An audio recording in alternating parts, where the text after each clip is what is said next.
بسم اللہ الرحمن الرحیم۔ تنویر الآثار، کتاب العلم، صفحہ نمبر 27-28۔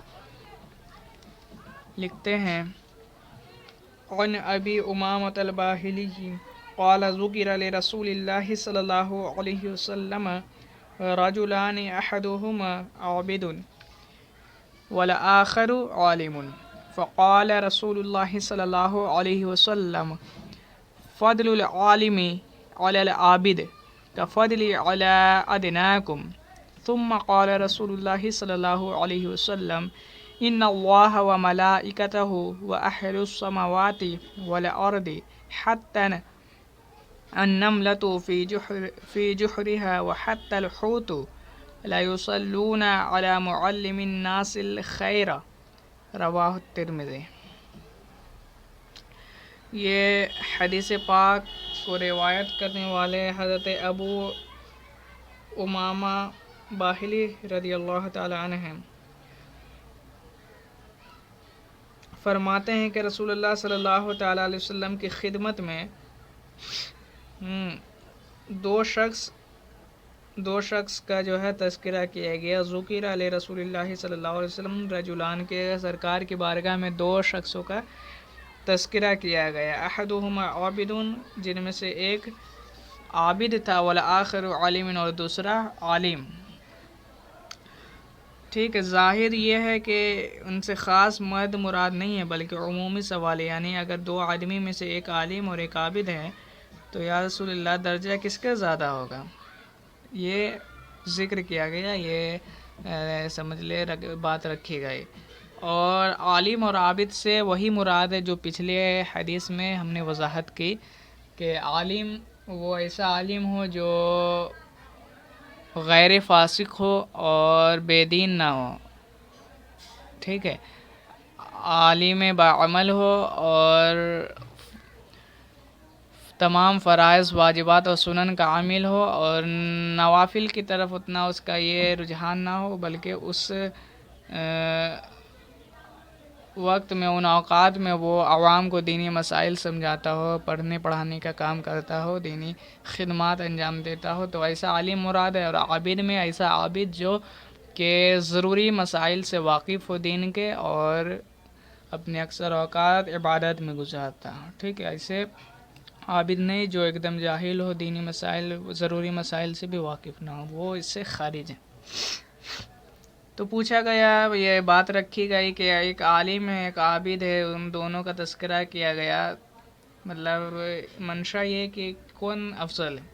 تو فقال رسول اللہ صلی اللہ علیہ وسلم، تو اللہ کے رسول نے ارشاد فرمایا، فضل العالم علی العابد، کہ عالم کو، اس عالم کو عابد پر ایسی فضیلت ہے کہ فضلی علی ادناکم، جس طرح مجھے تمہارے ادنیوں کے اوپر فضیلت حاصل ہے۔ سبحان اللہ، سبحان اللہ۔ یہ جو ہے تشبیہ بیان نوعیت کے لیے، نہ کہ بیان مقدار کے لیے، ٹھیک ہے، یعنی جس قسم کی بزرگی مجھ کو تمام انسانوں پر حاصل ہے، اس قسم کی بزرگی عالم کو عابد پر ہے، ٹھیک ہے، بات سمجھ میں آ رہی ہے، یعنی دینی بزرگی نہ کہ محض دنیاوی۔ جیسے کہ دیکھے، بزرگی تو بہتوں کو بہتوں پر دنیاوی لحاظ سے ہو جاتی ہے، جیسے مالدار کو فقیر پر، اسی طرح حسین کو بصورت پر، ہے نا، اسی طرح بادشاہ کو رعایا پر، یہ ساری چیزیں بزرگی، لیکن یہ کب تک ہے؟ دنیاوی معاملے میں، دنیا تک ہے۔ لیکن حضور کی جو بزرگی ہمارے اوپر ہیں تو یہ دنیاوی اعتبار سے بھی ہے اور اخروی اعتبار سے بھی، اور مطلب کہ سرکار کی بزرگی یہ دینی بزرگی میں زیادہ جو ہے، اس اعتبار سے ہم لوگوں کو، یعنی جو ہے عالم جو بھی بنیں گے، جو بھی انشاءاللہ، تو ان لوگوں کو حاصل ہوں گے، ٹھیک ہے، دینی اعتبار سے ان کو، المختصر بات یہ ہے کہ دینی بزرگی ان کو حاصل ہوگی، جو بعد مرنے کے بھی جو ہے قائم رہے گی ان کی بزرگی۔ اور دیکھیں، بزرگی کی کئی ساری کیٹیگری ہو گئی، ایسے حضور کو نبیوں پر جو ہے بزرگی دیگر انبیاء پر جو بزرگی حاصل ہے وہ کچھ اور درجے ہے، ٹھیک ہے، اس کی نوعیت، اس کے جو ہے اس کا درجہ اور ہے. صحابہ پر جو سرکار کو بزرگی ہے اس کا درجہ اور ہے. اولیاء پر جو بزرگی حاصل ہے اس کا وہ کچھ اور درجہ کا رکھتا ہے، اور علماء پر جو ہے وہ کچھ اور درجہ کا، اور عام اشخاص پر، عام لوگوں پر جو ان میں سے کوئی بھی نہیں ہے، نہ نبی ہے، نہ صحابی ہے، نہ ولی ہے، نہ عالم ہے، ٹھیک ہے، تو عام شخص کے اوپر سرکار کو بزرگی کچھ اور اعتبار سے جو ہے.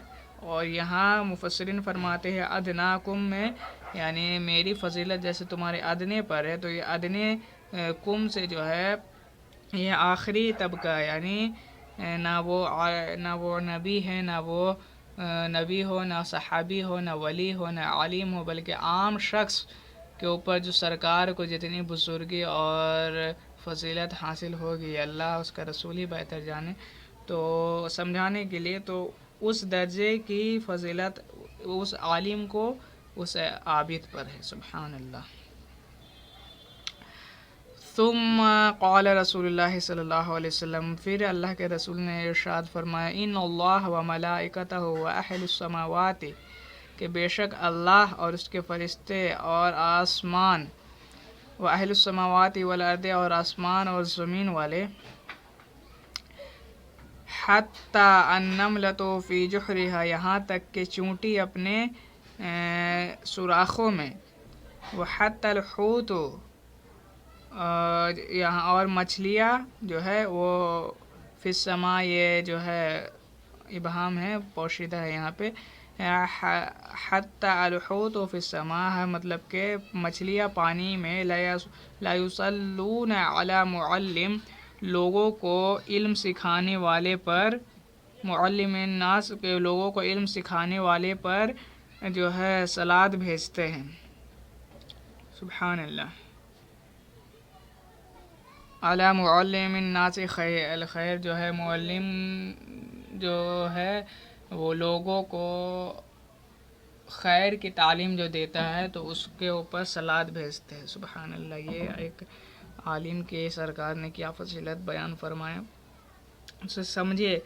یہاں اللہ فرمایا، اللہ بے شک اللہ اور اس کے ملائکہ، ملائکہ سے یہاں حاملین عرش مراد ہے، ٹھیک ہے، اور اہل السماء سے جیسے فرشتے تو ہو گئے، اللہ اور اس کے فرشتے، و ملائکتہ اور اس کے فرشتے، و اہل السماوات، اور اہل سماء سے جو ہے وہ جملہ فرشتے مراد ہے، باقی فرشتے حاملین عرش کے علاوہ، جو عرش اٹھائے ان کے علاوہ فرشتے مراد ہے. والارض، اور اہل زمین، ٹھیک ہے، اہل زمین جو ہے اسے زمین والے مراد ہے. اور اسی طرح پھر فرمایا یہاں تک کہ چوٹی اپنے سوراخوں میں، اور مچھلی پانیوں کے اندر جو ہے عالم کے اوپر کیا کرتی ہے، صلوات بھیجتی. صلوات سے جو ہے یہ معنی الگ معنی میں الگ لیا جاتا ہے. جیسے یہ فرشتے جب کے اوپر بولا جاتا ہے تو مراد ہوتی ہے کہ ان کے لیے دعائے مغفرت کرنا. اللہ کی طرف جب صلوات کی نسبت ہوتی ہے تو اس سے مراد ہوتی ہے خاص رحمت. مخلوق کی طرف جب ہوتی ہے تو اس سے دعائے رحمت، اور فرشتوں کی طرف تو دعائے مغفرت کی طرف جو ہے نسبت کی جاتی ہے، ٹھیک ہے. ورنہ جو ہے عام رحمتیں تو یہ جو ہے خاص عام مسلمانوں کے لیے بھی ہے، تو علماء کے لیے وہ خاص رحمتوں کا جو ہے یہاں مراد ہے. تو یہ بہرحال عالم کی اللہ کے رسول نے فضیلت بیان فرمائی. سبحان اللہ. اگلی حدیث پاک ہے عن ابن عباس قال قال رسول اللہ صلی اللہ علیہ وسلم، فقیہ واحد اشد علی الشیطان من الف عبد، رواه الترمذی. کہ حضرت ابن عباس رضی اللہ تعالی عنہ سے روایت ہے کہ وہ کہتے اللہ کے رسول نے ارشاد فرمایا، فقیہ واحد اشد علی الشیطان، کہ ایک فقیہ شیطان پر جو ہے بھاری ہے، زیادہ سخت ہے، من الف عبد، 1000 عابدوں سے. سبحان اللہ. یعنی حدیث جو ہے یہ شیطان سے بچنے کا بہت بڑا ذریعہ ہے۔ اور یہاں جو فرمایا گیا ایک لفظ قابل توجہ ہے، فقیہ، فقیہ واحد، ان کے ایک فقیہ، ٹھیک ہے، عالم نہیں، اس لیے کہ عالم جو ہوتا ہے وہ صرف جو دین سیکھ لیا تو ٹھیک ہے، مطلب علم سیکھ لیا ایک حد تک تو وہ عالم ہو گیا۔ تو یہاں جو ہے عالم سے وہ عالم مراد ہے، ٹھیک ہے، جس پر اللہ کا خصوصی فضل ہو، اس لیے کہ فقیہ فرمایا گیا ہے نا، نہ کہ عالم، یعنی دین کی صحیح سمجھ رکھنے والا جس پر اللہ کا فضل ہو تو وہی دین کی صحیح سمجھ اسی کو ملتی ہے نا۔ بہرحال یہ ایک عالم کی فضیلت بیان فرمائی گئی۔ اور ایک حدیث پاک ہے، عن انس قال قال رسول اللہ صلی اللہ علیہ وسلم طلب العلم فریدۃ علی کل مسلم ووادع العلم عند غیر اہلہ کمقلد الخناصیر الجواہر واللؤلؤ والذہب، رواہ ابن ماجہ۔ کہ حضرت انس رضی اللہ تعالیٰ عنہ سے روایت ہے، وہ کہتے ہیں کہ اللہ کے رسول نے ارشاد فرمایا، طلب العلم فریدۃ علی کل مسلم، کہ علم کا تلاش کرنا، علم حاصل کرنا فرض ہے علی کل مسلم، تمام مسلمانوں پر، ٹھیک ہے، تمام مسلمانوں پر فرض ہے۔ اور مسند امام ابو حنیفہ میں علی مسلم و مسلمہ دونوں لفظ آیا ہے، یعنی ہر مسلمان مرد اور عورت تمام پہ علم سیکھنا، علم دین سیکھنا فرض ہے۔ کتنا علم سیکھنا فرض ہے، اس کے تعلق سے علماء کرام، مفسرین کرام فرماتے ہیں کہ بقدر ضرورت شرعی جو ہے سیکھنا لازم ہے، یعنی شرعی مسائل اتنا ہے کہ جو ضرورت اس کو پیش آتے ہو تو اتنا سیکھنا اس پہ لازم ہے۔ جیسے روزے نماز کے مسائل ہو گئے، ٹھیک ہے، روزے نماز کے ضروری مسائل ہو گئے، یہ ہر مسلمان پر لازم ہے۔ اسی طرح حیض و نفاس کے ضروری مسائل عورتوں کو سیکھنا لازم ہے۔ تجارت کے ضروری مسائل سیکھنا ہر تاجر پر لازم ہے۔ حج کے ضروری مسائل یہ حاجیوں کو سیکھنا لازم ہے، ٹھیک ہے۔ تو گویا کہ جب جیسے ایسے مسائل پیش آتے رہیں جس میں وہ انوالو ہو تو ان چیزوں کا سیکھنا، زکوٰۃ دینے والے کو ضروری مسائل سیکھنا لازم ہے زکوٰۃ دینے سے قبل، ٹھیک ہے۔ اور یہ کہ کامل عالم دین بننا، پورا عالم دین بننا یہ فرض نہیں ہے، یہ فرض کفایہ، یعنی اگر یہ شہر میں ایک نے بھی، پورے شہر میں ایک شخص بھی جو ہے کامل عالم دین بن گیا تو سب کے ذمے سے جو ہے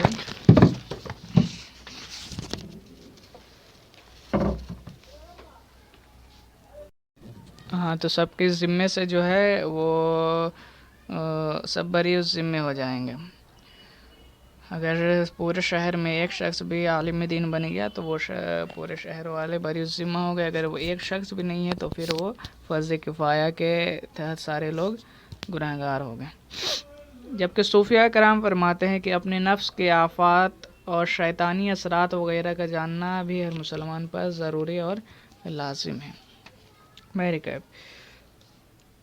سرکار نے فرمایا کہ علم دین سیکھنا ہر مسلمان پر فرض ہے۔ وواضع العلم عند غیر اہل کا مقلد الخناصیر، کہ نااہل پر علم پیش کرنے والا ایسا ہے جیسے سوروں پر الجواہر واللؤلؤ والذہب، جیسے سوروں وہ جو ہے موتی، جواہرات اور سونے کی ہار پہنانے والا۔ اللہ اکبر۔ کیا فرمایا گیا کہ نااہل پر علم پیش کرنے والا ایسا ہے جیسے سور کے گلے پہ موتی، جواہر اور سونے کا جو ہے ہار اس کے گلے میں ڈالنے ہیں۔ تو یہ اس کا خلاصہ، مطلب اس کا معنی یہ ہے کہ یہاں علم جو کہا گیا کہ نااہل پر علم پیش کرنا، تو علم سے مراد ہے دقیق و باریک مسائل، یعنی گہرے مسائل اور باریکی مسائل جو عوام کے پلے نہیں پڑیں گے، تو ان مسائل کو عوام کے سامنے رکھنا، اور گہرے علمی نکات کا ان کے سامنے بیان کرنا جنہیں عوام نہ سمجھ سکے، ٹھیک ہے، تو وہ ایسا ہے کہ وہ عالم جو ہے ایسا ہے جو گویا کہ موتیوں کا ہار جو ہے اور خوب قیمتی ہار کو جو ہے سور کے گلے میں ڈالنے والا ہے، کہ جس طرح اس سے کوئی فائدہ نہیں ہونے والا ہے، اسی طور پر یعنی سور کے گلے میں اگر خنزیر کے گلے میں اگر موتی کا یا پھر قیمتی ہار ڈال دیا جائے تو کیا اس سے وہ قیمتی ہو جائے گا یا پھر اس کی فضیلت بڑھ جائے گی؟ وہ نہیں ہوگا، وہ اسی طرح ناپاک رہے گا نا۔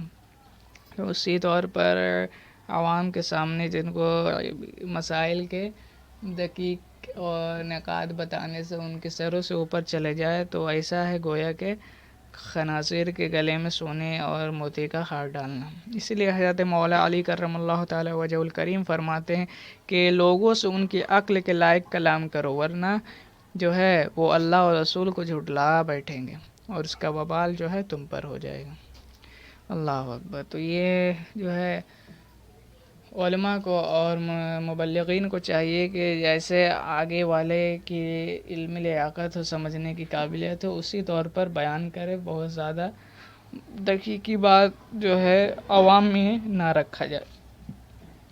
آخری اور ایک حدیث پاک پڑھتے ہیں۔ عن انس قال قال رسول اللہ صلی اللہ علیہ وسلم من خرج فی طلب العلم فهو فی سبیل اللہ حتی یرجع، کہ حضرت انس سے روایت ہے، یہ حدیث پاک فرماتے ہیں کہ اللہ کے رسول نے ارشاد فرمایا، جو شخص جو تلاش علم میں نکلا، من خرج فی طلب العلم، جو شخص علم کے طلب کرنے میں نکلا، فهو فی سبیل اللہ، تو وہ گویا اللہ کے راہ میں ہے، حتی یرجع، جب تک کہ یہاں تک کہ وہ واپس لوٹ جائے۔ یعنی جو کوئی مسئلہ پوچھنے کے لیے اپنے گھر سے یا اسی طرح علم کے جستجو میں اپنے وطن سے جو ہے نکل کر علماء کے پاس گیا تو وہ بھی گویا کہ ایک طرح کا مجاہد ہے، اور مجاہد فی سبیل اللہ ہے، اور اسے بھی غازیوں کا ثواب ملتا رہے گا جب تک کہ وہ گھر واپس نہ لوٹ آئے، اور اسے ثواب اس میں اس مابین ملتا رہے گا۔ گھر آنے پر پھر وہ موقوف ہو جائے گا اور پھر اسے تبلیغ کا ثواب ملے گا، ہے نا۔ اللہ پاک ہم لوگوں کو علم دین سے جڑے رہنے کی توفیق عطا فرمائے۔ وما علینا الا البلاغ۔